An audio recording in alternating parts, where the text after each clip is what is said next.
गांव सशक्त भारत अभियान के तहत हम लोग जो है प्रधानमंत्री के संसदीय क्षेत्र जिला वाराणसी के ब्लॉक आराजी लाइन के गांव नागेपुर आए हैं, जिसके प्रधान मुकेश कुमार पटेल जी हैं।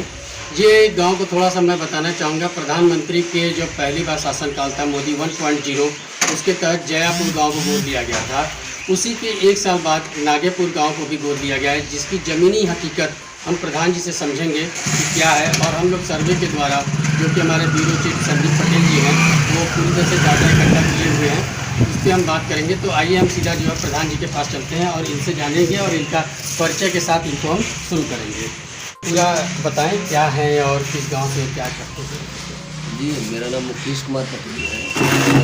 मोदी जी के दूसरा जो गोद लिया गाँव है, उस गांव का मैं सरपंच हूँ इस बार। इसके पहले भी मैं 2 बार रह चुका था। और जहाँ तक विकास की बात आप पूछ रहे थे, कि जानने की बात कह रहे थे कि क्या हुआ क्या नहीं हुआ, तो योजनाएँ तो बहुत आई। जब उस समय जब प्रधानमंत्री जी ने गोद लेने की बात है कि किसी गांव को एक मॉडल गांव के रूप में डेवलप करना है, तो उस समय 29 तरह की जो योजनाएँ थी, सारे योजनाओं को गाँव में क्रियान्वयन करना था।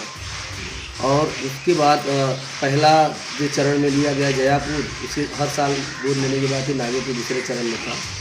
और बहुत चीज़ें उस समय घोषणाएँ भी हुई कि पंचायत भवन, यहाँ पंचायत भवन बनेगा, यहाँ पर जो है कि आपका स्वास्थ्य केंद्र बनेगा, और पशुओं के लिए वेटनरी हॉस्पिटल बनेगा, बालिकाओं को उच्च शिक्षा के लिए जूनियर तक की कक्षाएँ रहेंगी, और वो होगा।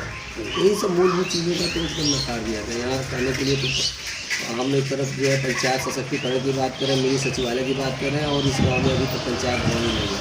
समुदाय भवन में सारे काम चलते हैं पंचायत। इस तरीके से आप देखिए कि कथनी और करनी में कितना अंतर है। प्रधानमंत्री का संसदीय क्षेत्र का गोद लिया हुआ गांव और प्रशासन कितना मूक दर्शक बना हुआ है, जो कि अभी तक विकास नहीं हुआ, और गांव को गोद आगे लिया ही जा रहा है, लेकिन जो पिछला गांव है उसके विकास पे कोई भी ध्यान नहीं दिया जा रहा है। खैर, हम प्रधान जी से जो तीखी बात अपनी शुरू करेंगे और कुछ प्रधानमंत्री के महत्वाकांक्षी योजनाओं को हम इनसे जानेंगे कि वो किस तरीके से संचालित किए हैं और कहाँ का समस्या आ रही है। प्रधान जी, जो पहला सवाल जो हमारा होगा, जो कि प्रधानमंत्री दिल्ली के प्राचीर से उन्होंने उद्घोषणा की थी कि उज्ज्वला योजना, जो कि एक बहुत ही कॉमन योजना हो गई, बहुत सामान्य योजना हो गई। तो उज्ज्वला योजना के तहत आपने कितने लोगों को, क्योंकि आपने बताया कि 2 बार से प्रधान भी रहे हैं आप, तो कितने लोगों को अपने लाभार्थ किया है और कितने लोग बाकी हैं, और उसमें क्या समस्याएं आ रही हैं? क्योंकि समस्याओं के विषय में अभी तक हम लोगों ने ध्यान नहीं दिया था, लेकिन जो कि हम पूर्व इसको रिसर्च, हमारे संदीप पटेल जी ब्यूरो चीफ बनारस हैं, तो उन्होंने बताया कि सर समस्याएं भी आ रही हैं, हम लोग समस्याओं पे ध्यान नहीं दे रहे हैं। तो जो कि आप माननीय प्रधान में से आते हैं, तो हम जानना चाहेंगे उसकी समस्याएँ। एडाप्टेड विलेज होने के नाते यहाँ पे लगभग हर घर में उज्ज्वला योजना का कनेक्शन तो दिया है। बिल्कुल सर। और बहुत शौक से महिलाओं ने कनेक्शन भी लिया कि पैसा नहीं देना, भी धीरे धीरे उसी में कटेगा। लेकिन इधर विगत 2 सालों से देखेंगे तो सारी महिलाओं का जो कनेक्शन गैस का था, वो गैस बंद करके महंगाई को देखते हुए लकड़ी पर खाना बनाना फिर शुरू कर देंगे। उसका सबसे बड़ा कारण है कि जिसे विशेषकर यहाँ पर ज़्यादातर लोग रोज़ कमाने वाले हैं, 300, 250, 300 की मजदूरी करने वाले लोग हैं, और 1000 रुपये के ऊपर गैस का जो है कि दाम हो गया है। तो बहुत ज़्यादा महंगाई की वजह से लकड़ी पे ही बना रहे हैं। तो उज्ज्वला योजना एक तरह से हुआ तो सही, लेकिन गैस के अगर उसमें गैस के दाम को अगर कम किया गया होता या गैस के दाम सीमित रहते तो फिर उसका उपयोग हो सकता। तो प्रधान जी, इसमें वो AAY जो अंत्योदय योजना होती है, क्या उसके तहत इसमें छूट नहीं मिलती? जी नहीं, इनको पूरा अच्छा इस पे, जैसे कि आम कॉमन जो पीपुल होता है, मैंगो पीपुल, आम आदमी जो होता है, उसको कुछ सब्सिडी भी मिलती थी, लेकिन जहाँ तक मुझे पता है कि इसमें सब्सिडी भी नहीं मिलती थी। अगर जैसे कमर्शियल एकदम रेट पे मिलता था, तो कहाँ तक इसमें सच्चाई है? अभी तो देख रहे हैं यहाँ पर इससे पहले जो था 600-700 जब गैस के दाम थे, तो सब्सिडी आती थी, और सब्सिडी दिन पर दिन कम करते जा रहे हैं और गैस के दाम बढ़ाते जा रहे हैं। जी, तो प्रधान जी, फिर गैस की जो जितने भी योजनाओं को आपने लाभ दिया उज्ज्वला योजना, तो उनकी स्थिति क्या है? क्या वो ठंडे एकदम चूल्हे ठंडे पड़े हैं कि उस पर कुछ ही? क्योंकि अभी जब विधानसभा चुनाव भी खत्म हुआ है, तो ये समस्या शायद शासन तक पहुंची, तो लोक लुभावन भी करते हैं। तो उसको बोला गया कि योगी 2.0 के तहत, जो कि योगी सरकार दूसरा कार्यकाल है, तो उसके तहत जो है कि ये किया गया कि एक बार होली, दिवाली या इस तरह के फेस्टिवल में दिया जाएगा। जी जी। तो क्या वाकई में इसको अभी तक ऐसा कुछ योजना है आप तक पहुंची सूचना? अभी तो ये तो चुनाव के समय हुआ था, अभी चरितार्थ तो नहीं हुआ है। अब आगे देखते हैं दिवाली की क्या स्थिति होती है, क्योंकि होली तो बीत चुका था। तो सर दिवाली तो एक ही बार आएगी, साल में एक बार आएगी। तो ये बताइए कि फिर या तो ये गैस एजेंसियों को लाभ देने के लिए क्यों किया गया, या तो गरीबों के लाभ के लिए किया गया। तो गरीबों के लाभ तो नहीं दिख रहे कि अगर 1100 रुपये 1200 रुपये की सिलेंडर है महीने में, तो उसके लिए तो ये बहुत बड़ी पूंजी हो गई। तो इस पर क्या बोलेंगे आप? देखिए शायद क्या वही बताया गया ना कि हम आपको जो है कि होली और दिवाली की जो आप बात की है, और जो आप बात करें हम उससे सहमत भी हैं कि आमतौर पर कोई कनेक्शन गैस जो है भरा नहीं रहा, और साल में वही एक बार जब देना होगा तो उससे मतलब क्या, आप 11 महीने का अगर वो भराएगा तो 130 32 11,000 के आसपास जाए, 10 महीने का 11,000 जाएगा। 11,000 लगाएगा तो एक महीने का फ्री मिलेगा, तो क्या उसका मतलब? जी जी जी। लेकिन प्रधान जी, जैसे कि हमारा पूर्व जो हमारी रिपोर्ट है हमारे ब्यूरो चीफ संदीप पटेल जी का, उन्होंने बताया था कि सर कुछ लोगों से बात करने पर यह पता चला कि जो रोज़ की दिहाड़ी है वो 450 के लगभग है। तो इस लिहाज से देखा जाए तो वो कहे कि बहुत से लोगों का ये कहना है कि ये लोग स्वयं नहीं भरवाते, जबकि इनकी अगर 400 की एवरेज मान लिया जाए तो 12,000 रुपये महीना आया, जो कि बनारस में देखा जाए तो एक अच्छी खासी सैलरी मान ली जाती है 12,000 रुपये की। तो क्या उसमें से 1,000 रुपये महीना ये लोग? नहीं, इससे तो हम सहमत इसलिए नहीं है कि रोज़ की जो दिहाड़ी है वो रोज़ मिलता नहीं है काम, वो महीने नहीं, मैं नरेगा की बात नहीं कर रहा, 100 दिन की नहीं, जो काम करने जाते हैं वो भी आप देख रहे हैं हर जगह सट्टी, लेबर सट्टी लग गया है। बनारस में आप चारों तरफ शहर के बाहर जो देखेंगे, शहर से नजदीक की जगह हुई चारों तरफ सट्टी लगी हुई है, और वो उसमें से 100 लोग बैठते हैं तो 10, 20, 30 को काम मिलता है, बाकी तो लौट के जाते हैं। तो ऐसा नहीं है, और कुछ उनका इलाज में, दवा में खर्च हो रहा है, बाकी और चीज़ों में खर्च हो रहा है। हाँ ठीक है, सरकार ने अभी 5 किलो राशन का जो फ्री में किया हुआ है, अभी उससे कुछ हो सकता है उनको राहत हो, लेकिन गैस को लेकर के आप ये नहीं कर सकते 12,000 महीने। दूसरा सवाल मेरा इसी पर था प्रधान जी, ये डबल इंजन की सरकार के तहत जो राशन दिया जा रहा है, क्या ये लगता है कि ये उपयोगी है कि अनुपयोगी है, कि या तो लोगों को जो है अकर्मठ बना दिया जा रहा है? जी, बहुत पहले एक चला था हम लोगों के, जब सुप्रीम कोर्ट ने एक आदेश दिया था भोजन के अधिकार के तहत कि स्कूल में बच्चों को, जहाँ आदिवासी क्षेत्र में जहाँ भूखे लोग मर रहे हैं वहाँ स्कूल में भोजन दिया जाए, और उसको पूरे देश में लागू किया गया। धीरे धीरे वो मेंटलिटी बनती गई कि हमको फ्री में मिलना शुरू हुआ, और फ्री का करते करते लोग धीरे धीरे कामचोर होते जा रहे हैं। ये पंगु नहीं होते जा रहे हैं? बिल्कुल पंगु होते जाते हैं, उसी के सहारे पड़े हैं। अगर कल वो बंद कर देंगे तो फिर वही जैसे रिलायंस जियो का सिम था, हाँ। फ्री में जियो का सिम मिला, बाद में फिर उसके दाम बढ़ाते गए, हम उसी पर आश्रित होते गए। सारी कंपनियों के सिम हमने बंद कर दिया, हमारी मजबूरी है, वो जो इतना तय करेंगे हम उस आधार से रिचार्ज कराएंगे। अच्छा प्रधान जी, एक चीज़ मैं थोड़ा सा लीक से हट के पूछना चाहता हूँ कि क्या 2015 लॉकडाउन मान लें, कोविड वाला, क्या उससे पहले या फिर ये भाजपा गवर्नमेंट से पहले, क्या, क्योंकि आप तो 2-3 बार से रहे हैं तो आपने यूपीए सरकार का भी देखा होगा शासनकाल, तो क्या उस समय अनाज नहीं दिया जाता था या फिर राशन नहीं होता था? काम के बदले अनाज एक योजना आती थी जी, जिसमें 56 रुपये मजदूरी होती थी, तो उसमें चावल दिया जाता था और कुछ पैसा दिया जाता था। वो भी उसी के तहत था कि जब देश में बेहतर कौन सा है? बेहतर तो उसमें पहले जो स्थितियाँ थी वो इतना ज़्यादा इस तरह से नहीं था, लेकिन उस समय महंगाई बहुत सीमित था, और आज की महंगाई को देखते हुए हम 100 के पास डीजल, 100 के लगभग डीजल ले रहे हैं, और पेट्रोल भी 100 के पार है।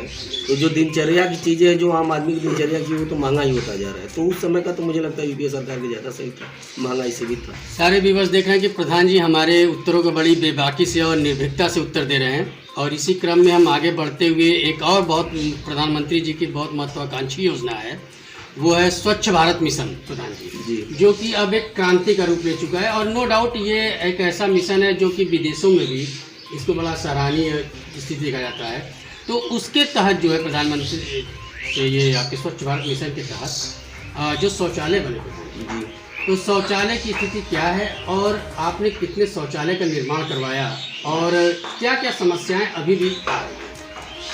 ये बेहतर काम है इस सरकार का, इसको हम नहीं कहेंगे, क्योंकि ये स्वच्छ भारत मिशन के तहत पहले जहाँ लोग खुले में जाते थे, शौच करते थे, और गांव के बहनें माताएं सब ओपनली शौच करती थी। अब वो स्थितियाँ बदल गई हैं, हर गांव में लगभग शौचालय हो गए हैं, अपवाद के रूप में 10-5 हर गांव में 10, 20, 25 की संख्या में कम होंगे, लेकिन ज़्यादातर लोग इस्तेमाल उसका करना शुरू भी कर दिए और इस्तेमाल भी कर रहे हैं। तो ये चीज़ें कम हुई है कि खुले में शौच करना लोगों का कम हुआ है और स्वच्छ भारत मिशन की तरफ कई चीज़ें हमने देखा वो बहुत अच्छा है। ये चीज़ें इसको हम सही माने कि ये ठीक ठाक है। लेकिन प्रधान जी, जो कि हम लोगों ने आए हुए हैं, हमारी टीम भी आई हुई है और डिटेक्टिव टुडे 9 की, वो ये देखी है कि बहुत से शौचालय ऐसे हैं जहाँ पे कि बकरी बंधी है जी, और कई जगह भूसे रखे हैं, कई जगह घास काट के रखे हैं। तो ये क्या प्रभाव कर रहा है या कैसे आप इसको देखते हैं? उसको हम ये ऐसे कह सकते हैं जैसे कि एक मेंटलिटी होती है, धीरे धीरे चीज़ें चेंज होती हैं, एकाएक चेंज नहीं होता है।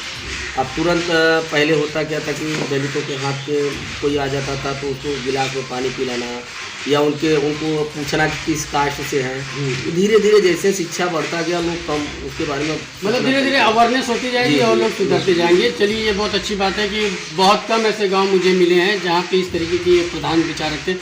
प्रधान जी, हम आते हैं अब जो स्कूल पे सर्व शिक्षा अभियान और जो प्राथमिक पाठशाला है, पहले हमारे व्यूवर्स ये जानना चाहते हैं आपसे कि आपके, क्योंकि आप नागेपुर बहुत पूरे भारत का एक जाना पहचाना सा नाम है गाँव का, तो नागेपुर की आबादी कितनी है? नागेपुर की आबादी 2011 के अनुसार तो 2800 है, लेकिन अभी वर्तमान में देखा जाए तो करीब 3,500 है। तो प्रधान जी, यहाँ पे आपके अंदर कितने प्राथमिक पाठशाला लगते हैं, कंपोनेंट विद्यालय या कितने लगते हैं? विद्यालय तो एक ही है, प्राथमिक विद्यालय, कंपोजिंग विद्यालय बने नहीं और हम लोग प्रयास में उसके हैं कि कमरे पर्याप्त हैं, 1-2 कमरे अगर बन जाते हैं तो उसके प्रयास करते हैं कि कंपोजिंग विद्यालय हो जाए, जूनियर तक हो जाए। तो प्रधान जी, उस पर क्या कुछ आप अभी नया मैंने देखा है कि टाइल्स और पेयजल की व्यवस्था की जा रही, तो क्या आपके माध्यम से भी इसकी शुरुआत की जाती है? जी हाँ, कायाकल्प के तहत मुझे लगता है प्रदेश भर में सारे विद्यालयों का जो है ग्राम निधि से और अन्य CSR फंड के द्वारा उसके कायाकल्प किए जा रहे हैं कि विद्यालय की छवि और विद्यालय का वातावरण और बाउंड्री वगैरह जो भी स्कूल में ठीक ठाक रहेंगे तो पढ़ने का मन भी ठीक ठाक रहता है। तो उसके माहौल को थोड़ा सा डेवलप किया जा रहा है। हमारे यहाँ विद्यालय में अभी एक CSR फंड से रिलायंस से ये आंगनबाड़ी का कायाकल्प किया जा रहा है। प्रधान जी, हमारे व्यूवर्स जानना चाहेंगे ये CSR फंड क्या है? CSR एक फंड होता है, कंपनियों का होता है कि जिनकी पूंजी का 20% जो है आय, अपनी पूरी लागत के 2% अपने मतलब अपनी आय के पूरी स्रोत 2% सामाजिक कार्यों में उनको योगदान करना होता है। बिल्कुल। तो यहाँ पे रिलायंस वालों ने आपको जी। CSR फंड के माध्यम से किया हुआ है। प्रधान जी, जो कि हमारे व्यूवर्स ने हमसे काफ़ी सवाल भी किए हुए हैं, पूछते भी हैं हमसे कि आपका जो भूमिका है, जो प्रधान की भूमिका है विद्यालय में, प्राथमिक विद्यालय में, वो कहाँ तक है? क्या मिड डे मील तक है या फिर जो है समिति जो बनती है उसके तक है? कैसे आप इसको देखते हैं और कहाँ तक आप निभाते हैं? प्राथमिक विद्यालय जहाँ तक मेरी बात है तो मैं शुरू से जैसे बच्चों का एडमिशन कराना, तो मेरा बच्चा खुद बढ़ता होगा, कक्षा 3 में अभी गया है और ज़्यादातर जैसे एडमिशन कराना होता है तो हम लोग गाँव में ज़्यादातर घूमने के प्रयास किए। तो इस बार अभी 85-86 लोगों का इंडिया नामांकन कराए हैं। तो ऐसा नहीं है कि केवल MDM तक सीमित है, विद्यालय की सारी देख रेख और सारी चीज़ों में अपना बल समझ सकते हैं और लगे हुए हम लोग और प्रयास भी करते हैं। जैसे अध्यापक है, अध्यापक का भी बहुत लगाव रहता है, जब हमारे बच्चे वहाँ पढ़ते हैं तो उनको भी लगता है कि उनका बच्चा अगर कम हुआ या ठीक ठाक नहीं हुआ तो और बच्चों को हम कर पाएंगे, तो थोड़ा सा अच्छा स्थिति हमारे यहाँ पर। तो प्रधान जी, पूरा सिस्टम के तहत जो कि एक मेनू बनी रहती है, वो मेनू आप ही लोग निर्धारित करते हैं, तो क्या मेनू के तहत आप फल में क्या देते हैं? फल में तो अभी केला दे रहे हैं सर। कारण ये इस समय तो विटामिन C चाहिए। जी। तो ऑरेंज है, मतलब संतरा है और ये तो अभी पिछले बार हम लोग जो है केला शुरू से अभी चल रहा था जाड़े भर, तो कल भी बात हुआ हमारा गुरु से कहा कि सेब दरअसल उसका 4 रुपये आता है एक लड़के का, 4 रुपया 95 जी। 5 रुपये मोटे मान लीजिए, तो 5 रुपये में अब उनको ये होता है कि कितना उससे बहुत ज़्यादा हम न करके एक वर्डन मिनिमम रहे 5 तक आ जाए तो भी चलता है। तो जो अभी दाम के आधार से जो है कि महंगे होने के कारण तो प्रधान जी, तो ऐसे देखा जाता तो दूध तो 70 रुपये के ऊपर है, फिर दूध कैसे देते हैं? लोग दूध तो दे रहे हैं। नहीं भाई, मैं पूछा 70 रुपये से ऊपर लीटर दूध है? नहीं, हमारे यहाँ 40 रुपये है। नहीं, 40 रुपये है तो फिर अगर ये बात कहेंगे तो फिर तो उसको देखना पड़ेगा कि 40 रुपये के दूध की कितने बेबाकी से प्रश्नों का उत्तर दे रहे हैं और निर्भीकता के साथ दे रहे हैं।